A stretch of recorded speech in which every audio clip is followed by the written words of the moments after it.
এই মিশুক গাড়ির কন্ট্রোলারটি আমার কাছে এক বড় ভাই পাঠাইছে ঠিক করে দেওয়ার জন্য। কন্ট্রোলারটি মসফেট, তিনটা মসফেট কেটে গেছে। মসফেট কি জন্য কাটছে? ওই যে জাম্পারিং করছে, এখানেও ওই যে জাম্পারিংটা করছে রেজিস্টারের গোড়ায়। রেজিস্টারের এই যে রেজিস্টার জাম্পারিং করে দেওয়ার কারণে ওভার হিট হয়ে মসফেট তিনটা কেটে গেছে।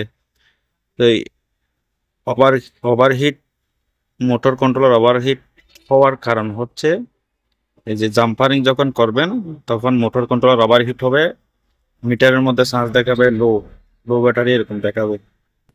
গাড়ি যখন পিক আপ করবেন তখন লো ব্যাটারি দেখাবে।